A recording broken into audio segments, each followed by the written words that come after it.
Hello, everyone, and thank you for tuning in live here on Facebook. We are streaming to you from the Oxnard Police Department in beautiful downtown Oxnard. Hello, my name is Paul Carganilla. I'm the Community Affairs Manager for the Oxnard Police Department, and this is a live Q&A with one of our commanders. Commander Robin Whitney is joining us this evening. Throughout the while we are streaming live, if you have any questions that you would like to ask, go ahead and add them in the comment thread of this video, and I'll be able to ask Commander Whitney those questions while we are live. If you are watching this after, say, 6 p.m. Pacific Daylight Time on Thursday, this July 1st, you're watching a replay, so we won't be able to answer those questions. So just so you are aware, it should say live in red up in the top corner of your screen. And if it does, then you are here with us right here, right now. And we are bringing Commander Robin Whitney straight to you. Hello, Commander. How are you this evening? Good. How you doing, Paul? I'm doing great. Thank you. Thank you so much for joining us. Thank you for having me. So I guess I'll just get this started the way we start the interviews with all of our guests. And we like to take it all the way back to the very beginning and just get to know you, get to know your story. So the very beginning starts with born and raised. That goes back a long way. Yeah, I was born and raised here in Oxnard 53 years ago. I've lived here my entire life. Starting off, I attended elementary school in Colonia at the Ramona Elementary School. From there, I went to Sierra Linda Elementary School, then Fremont Junior High School, then Oxnard High School. I attended Oxnard College and Ventura College for longer than I should have. I accumulated a lot of units, like 120 units, before I decided what I wanted to do, and eventually I transferred to UCSB, where I earned a bachelor's degree. Wow. So just like born and raised here, came up through the school system here. What was it like growing up in Oxnard? Let's say you said you're 53. So in the 70s, early 80s, what was it? What was your favorite thing to do as a kid here in Oxnard? Back then, we didn't have all the high-tech toys and technologies and stuff, so find ways to entertain ourselves and be creative. So what I recall most about being a child is just playing in the streets with my fellow neighbors and just really enjoying the neighborhood and the friendships. So you asked what it was like. It was unique in this standpoint that very multicultural. When I say that, let me give you an example. Like our next door neighbors, they were Japanese Americans. In fact, they were in the Japanese internment camps back in the World War II. On the other side, our neighbor, a Jewish family. And then neighbors to them were a Hispanic family. Across the street was a Filipino family, and next to them was a biracial Black family. So when I say multicultural, that is the definition of multicultural. So it was a very rewarding experience to be a part of that. Absolutely. Yeah, that is like definition of melting pot right there. And so, yeah, so you grew up, born and raised here, went through the school system here. What was your first job out of college? First job out of college? Actually, it was during a time when the police departments were not hiring, so it was difficult to find a job as a police officer. So I worked as at a medical laboratory collecting medical specimens. So I had a route driving around Ventura County to the various doctors' offices and picking up medical specimens for analysis at a laboratory. So one of them had multiple jobs. So I won't dig into exactly what it was that you were collecting, but so I can, by your answer when you said the police department wasn't high detailed. Yeah. As you say, the police department wasn't hiring at the time. I kind of get the feeling, or I mean, it kind of hints at the fact that you already kind of knew you wanted to be a police officer? Did you know that early on? When I first when I first became aware that I wanted to be a police officer was actually when the reserve academy. So, talking about 1983, 1984. And I used to help him study. He needed help, with the flashcards and studying, and he needed study partners. So I would help him doing that. And that's when I actually developed an interest in law enforcement and thought, this is something I want to do also. I need to rewind it for just a second, because for some reason our Wi-Fi connection over there is lagging a bit. But from what I know of you personally, and by the end of your answer that I caught there, it sounded like you were inspired to be a police officer because someone you knew was studying and you would help them study. Who was that? That was my oldest brother, Roger, when Gotcha. he was attending the Reserve Academy. Oh, wow. Yeah. So he was an Oxnard, he ended up becoming an Oxnard PD officer. And he retired before I even showed up here on this, like working for the department. But I did know another one of your brothers. So you had two brothers that were Oxnard PD officers. Yes. So honored to work with both of them, and I'm the youngest of the three. Wow. And of course, Roger and Scott, former Chief Scott Whitney, have now retired, and you are the last, as somebody said in one of the Facebook comments from yesterday's ad for this evening, you are the last Whitney standing here at the department. Yeah. Ron Whitney also preceded all three of us, but we're not related, but another Whitney. So it was interesting that there were three R. Whitneys working for the same department for 20 years or so. Wow. Ron, and myself. That must have made like signing tickets fun and stuff like that. There was some confusion. So what, I'm sorry, I think you said what year did you end up applying and getting hired? 1995. Okay. And so that's like 26 years ago. Going on 27 years. In January, it will be 27 years. So it goes by fast.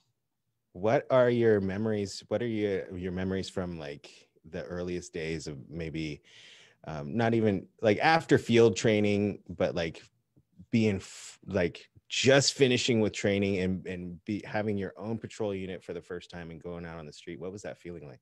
Oh, that's the best feeling. Obviously, the academy is very stressful. The field training program is very stressful. So once you get past those, you feel like you accomplished a lot. It's a significant accomplishment. And you feel like, all right, now I can go out and do, real police work the way I want to do it. And it's just like a liberating feeling to be able to finally drive a police car by yourself and handle calls by yourself without someone looking over your shoulder, evaluating everything that you do. So it's a very like liberating experience. And to talk about going out on patrol and handling calls in like the neighborhoods where you were born and raised and grew up in, did you ever, I asked Mark Amon about this when we sat down and talked, but like, did you ever run into like awkward situations where you were, I don't know, showing up at like a friend's house or anything like that? Obviously we don't want to know names and circumstances, but would you say that it was an advantage growing up here and working here, or were there some disadvantages to it? Oh, a significant advantage. You're just aware of the culture, the city, you have a lot of friends, you have a lot of network connections. I purposely chose to work the south end of the city most of my career for that reason, because I grew up on the north end of the city, and I didn't want to have those encounters with people that I grew up with, that I went to school with, putting you in an uncomfortable position. There were a few of those that I had, but in those circumstances, the individuals realized that, as police officers, we have a job to do. It's nothing personal, and we just handle it professionally. But overall, I purposely tried to plan out my career where I didn't have to work in the north end where I lived, just so I would avoid avoid those encounters, those situations. Wisdom beyond your years. Jumping back just a little bit to the field training phase, was there a lesson that you learned or some advice that you got from a field trainer that you ended up sticking with you the rest of your career?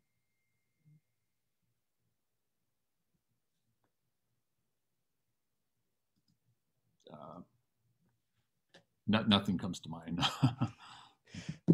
And how long were you on patrol before your first other assignment outside of patrol? Not very long. It was only about 2 years or so before I got selected to work at the Southwind storefront as a storefront officer. So at the time it was around 1997.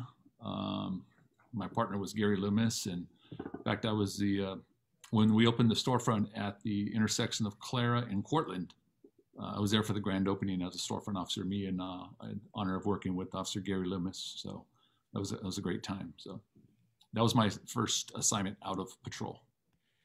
What were the next assignments that came along?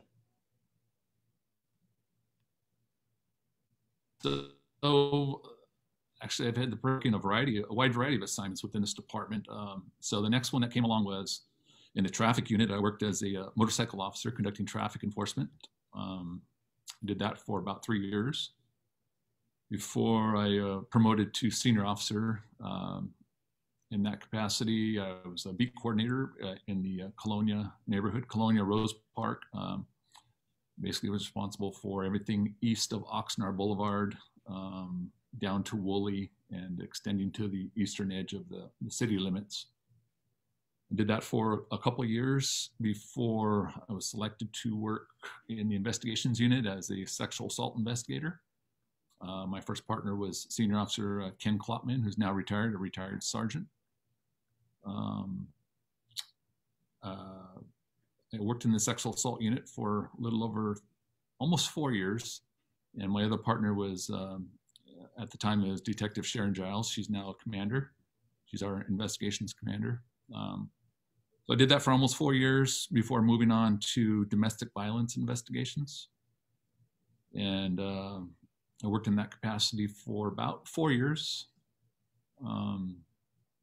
before I decided to test for sergeant. I was fortunate to be promoted to sergeant. And I worked patrol for about 3 years before I was assigned to a newly created position called audits and inspections. It was a position that Chief Williams and Chief Benitez and Whitney at the time created. So I worked in that capacity for about 5 years before being promoted to commander almost 4 years ago. Wow, that's quite a journey. You mentioned working in sexual assault and the family protection unit. Well, I'm sorry, was it called family protection unit back then? At the time, it was not called family protection unit. It was something that, domestic. It's the sexual assault and domestic violence units. What was that like? Was that a difficult? Did that really take a toll on you, or is that just with all the experience that you have going into those roles? It obviously, I think, would make it easier than just someone fresh in the department taking on a role like that. But what was your experience like in those units? I mean, the cases are obviously very challenging. You deal with some very horrific things that no person should ever have to experience. But that's where the challenge is, and that's where, in those assignments, you have to have deep empathy for the victims. It's the empathy is what propels the investigator to do, a thorough job in conducting the investigation. So I always, from that perspective, it just kept me going, and I didn't get too caught up in the cases personally. I just realized that these things happen, and my job is to try and achieve justice for the victims and break that chain of violence or assaults or whatever the case might be. So it's all in the perspective. terms of how you look at the cases and how you handle them. So I cannot fortunately say that even though I did 7 years in investigating those types of traumatic cases, I don't feel like it negatively affected me in the long run, I guess. Yeah, it's kind of just like you have a job to do and you focus on what you want the end result to be, and it helps get the job done. I feel a lot of people have asked me, because I started my career here as a dispatcher, what it's like taking those 911 calls, and I just tell them, you focus on what needs to get done and focus on what will help these people and create the best end result, and do your best to just get to that goal, and everything else just kind of right. And they are the most challenging, most difficult cases. However, they all, in my experience, they've been the most rewarding as well.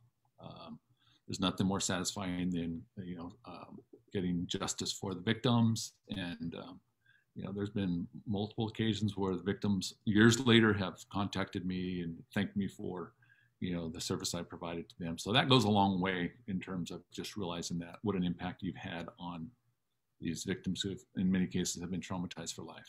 So, yeah, absolutely. And did I lose your camera? There you are. You're back. Tell me about your role now as commander. What is your assignment as commander, and what does it entail? So I'm a patrol commander. I currently work the evening shift as a watch commander. So I work 12-hour shifts, 4 p.m. to 4 a.m., Thursday, Friday, Saturday. And so my responsibilities include overseeing the south end of the city, which is District 4. That place kind of has a special place in my heart. Like I said, that's where I was, my first assignment out of patrol as a storefront officer was in Southwind. So I've always had a special affinity for the district. So I oversee District 4, which includes I oversee the neighborhood policing team for the entire city. We have the team consists of 9 officers and a sergeant, along with myself. So we're responsible for basically addressing problems throughout the city, focusing on long-term solutions to some of these problems. I oversee our department's drone unit, otherwise known as our unmanned aerial systems unit. It's a newly created unit that was formed about 3 years ago and is rapidly evolving into a very efficient tool for our operations. What else? I oversee patrol scheduling. Right now, that's a big challenge for us. As you know, we've been talking about our staffing challenges for the department and how it's affecting patrol operations. So that's lately that's been a lot to deal with in that area. Oversee our bike team. Those are my main responsibilities. And you last year at the later in the year, you took on another responsibility, and that was you and several other employees and officers created a new training, principled policing. Can you tell me about that? Yes. So principled policing, it was a course that piqued our department's interest actually about 4 or 5 years ago. Chief Sonsegard attended a training course on subject matter and brought the information back to the department. He felt it was something that our department should explore as far as training our officers. I attended a training course along with Senior Officer Steve Ramirez and former Detective Tennille Chacon. So we were the first 3 officers within the department that attended a train-the-trainer course for principled policing. It was a course that was offered by California Department of Justice at the time. And so in essence, what it is principled policing consists of procedural justice and implicit bias training. So kind of a complicated word, but what it was, procedural justice boils down to is just treating people the way they want to be treated. It's important that officers obviously I guess what I can say on this is that the residents care more about the way they are treated than the outcomes of their interactions with the police. So that's what the gist of the course involves, just prioritizing, respecting our interactions with community members and that sort of thing. So that's the procedural justice component to it. And then implicit biases just refers to basically through science, through academics, we know that everyone, officers included, have implicit biases. The important thing is that we understand how they might affect our behavior, and that we take steps to mitigate those effects of implicit bias while on duty. So that in a nutshell, what it is. What I like about this training particularly is that whereas most training that officers attend, it's always 100% officers in the room, this one's different. We actually have a mix of community members and officers in the room. We realize that that's the way that to build relationships, that's the way to understand each other's concerns, and to strengthen the trust within the community. So it gives the community members an opportunity to express their concerns, and with officers present in the room, and likewise the community members get a glimpse of what it's like, what an officer's life is like. So we're excited about the program. We've conducted 2 classes so far. Our plan is to host at least 9 other principal policing courses so that we can get every sworn officer within this department trained on the subject matter. It's amazing. And I was fortunate enough to attend at the end of last year, and it's a fantastic training that you all put together. So congrats on that, and thank you for bringing that to the department. It's a direct result of the team. You know, it starts with our supervisor, Edgar Fernandez. He really took the lead on this, and now we have upwards of 8 officers who are trained facilitators, and they've openly embraced this challenge and realized the importance for the department and the community. And I got nothing but praise for. Yeah, y'all did a fantastic job with it. All right, we're almost at the end, up to the hour already. So let me grab some of these questions before we go. Looks like the first one is from Jazz. She asks, what is something that inspires you daily? And if you have to think about that, I totally understand. Oh, he might be frozen. We might have lost him. Oh, there you are. the Zoom froze on you from the Wi-Fi. But is there anything that inspires you daily? Inspires me daily, just I feel it's a privilege to wear this uniform. I'm in there daily every time I put this uniform on to go out and help the public.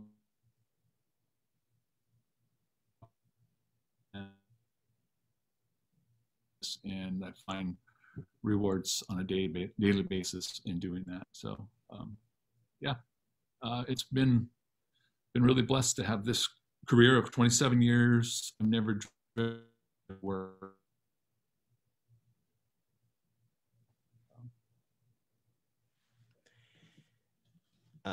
We're just having Wi-Fi issues, but hopefully we can squeeze a couple more of these out.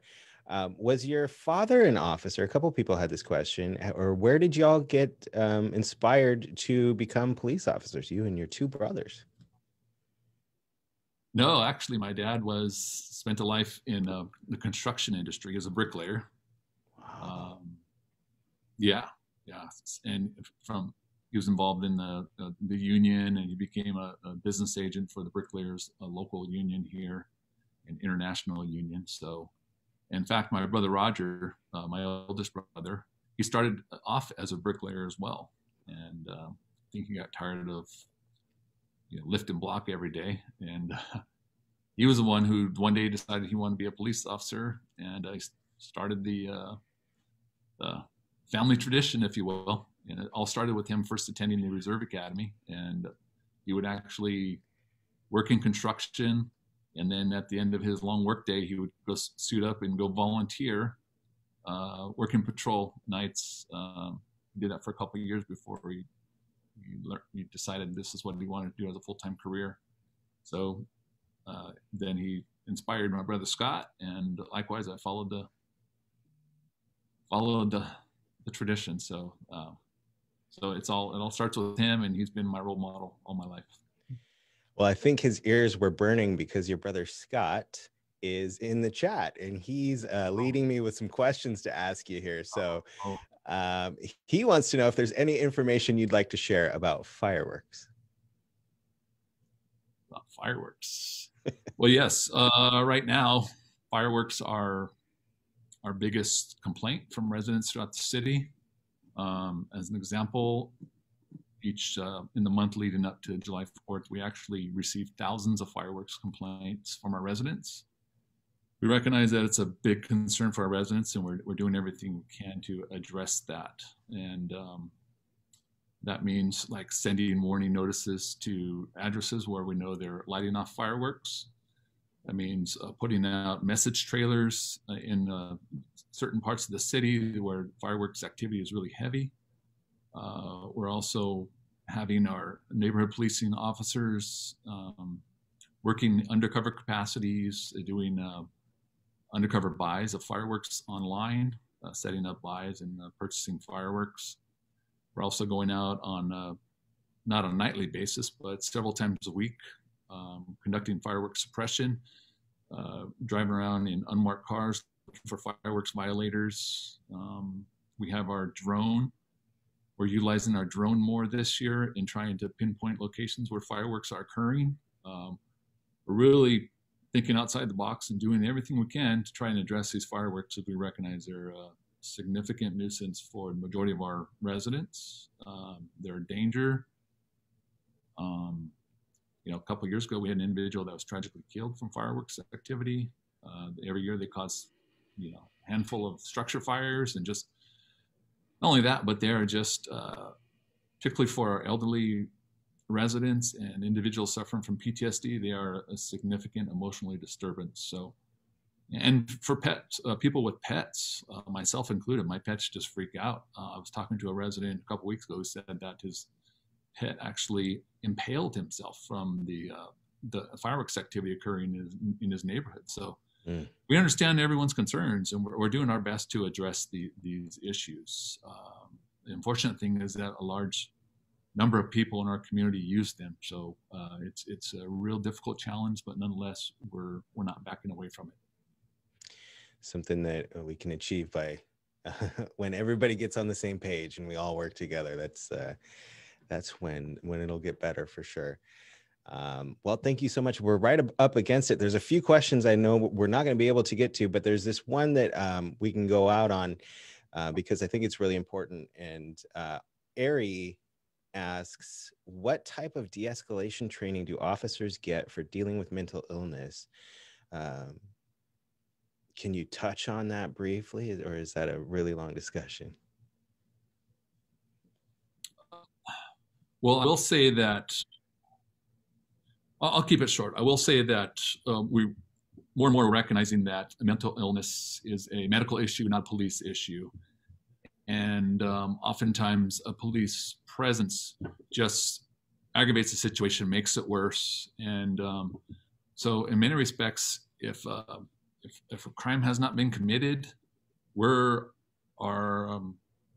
deferring and basically just backing away and leaving the scene and contacting the crisis team, notifying mental health professionals that there's an individual that's in need of some mental health assistance, but it's not a police matter. So there's been way too many incidents that have stemmed from a mental health crisis that ended up tragically for individuals. So we want to prevent that whenever possible. So I think more and more societies recognizing that police are not the answer for every ailment within the society, and sometimes it's best just to back off and let some other mental health trained professionals handle the situation. So that's our biggest form of de-escalation, is just walking away if it's not a imminent public safety matter that puts other individuals' safety in jeopardy. Awesome. Thank you for taking the time to answer that. And I know we're right up against it. You are on duty. You are the current watch commander, so I'll let you go. I know I'd keep you till 6, but I always end these with quick rapid fire questions that are just fun. So I'll just hit you with a few of them. For your first car was? Chevrolet Malibu. Oh man, I love that car. I wish I still had it. What color? 1968. It was, when I bought it, it was like the original ugly green color, but I painted it like a blue, like a marine blue, and I love that car. I tricked it, put centerline rims on it. Nice. Sounds awesome. What was your the first from it?